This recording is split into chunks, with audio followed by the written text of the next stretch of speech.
Dungarvan Road as Cork's Billy Coleman goes through with his Opel Manta in second place.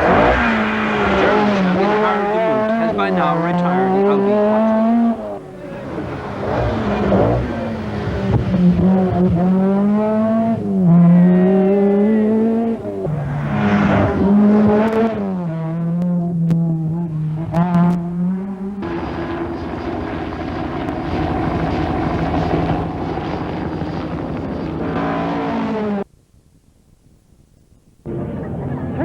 Of the 80 cars which started last Friday finished the grueling 1500 section. As Billy, hey, bring it forward. I would imagine very glad. The winner was an Irishman. Billy Coleman, the last Irishman to win the rally in 1976, now becomes 3 times winner of the circuit. Driving an Opel Manta, so what did it feel like to be back at the top again? Can't believe it. It's been 8 years. I've forgotten what a fantastic feeling it is. And as Ronald was just saying, it hasn't really sunk in yet, I think.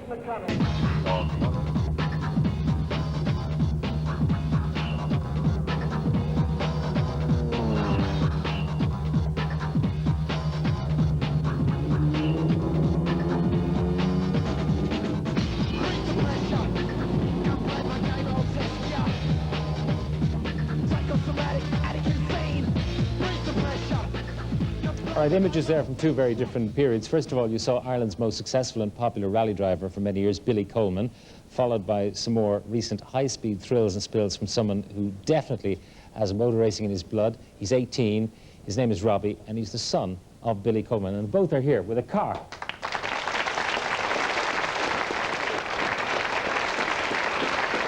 Yeah. Hey, Robbie. How are you? Thanks. Billy, how are you? First of all, how old are you, Robbie? I'm 18. 18? Yes. Big year for you this year? Definitely, in more ways than one. Yeah, what's happening this year? Well, this year I'm competing in the British Formula 4 G-Tech Championship. I wasn't actually thinking of that. I was thinking of school. Doing the Leaving Cert this year as well. First of all, I should talk to you, Billy, because you were Ireland's most successful rally driver. Why did you sort of go back to the farm?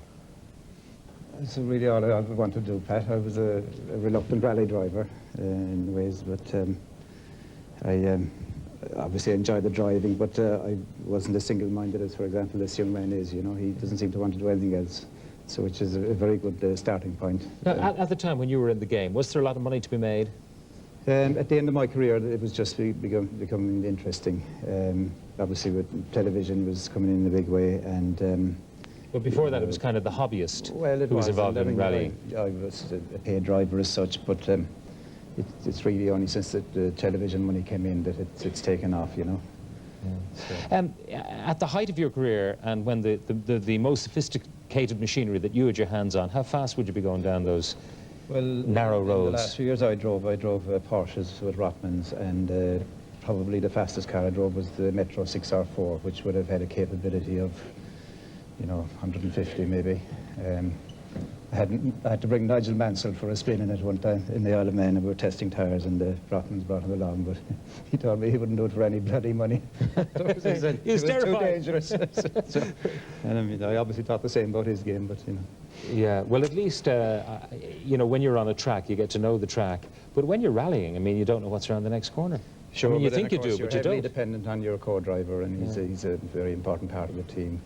And mind you, nowadays the rallies have changed out of recognition from my era because they're much shorter, and in fact I think it's quite possible for the driver to memorise most of the route, if not all of it. Well, let's move from father to son. Obviously you licked it up from the dad, did you? Definitely, yeah. Ever since I've been a kid on the farm at home, I've had an interest in cars and motorsport of all kinds. How old were you when you got your hands on the wheel for the first time? First drove a car when I was about maybe 7. I've been driving tractors ever since. Off-road, I hope. Of course, yes, around fields at home. Basically, it kind of took off from there.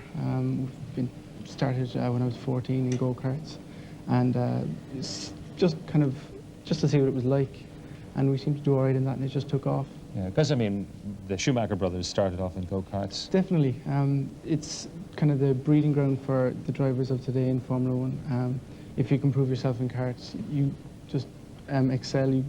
shoot up through the category. Okay, this particular machine, tell us about this. Well, this is a Formula 4 Z-Tech. It's got a 1.8 Z-Tech engine in it. It's capable of about 170 miles an hour. It runs on slick tires. Oh, I've only got 163, mind you. 163. Yeah. Most has got some.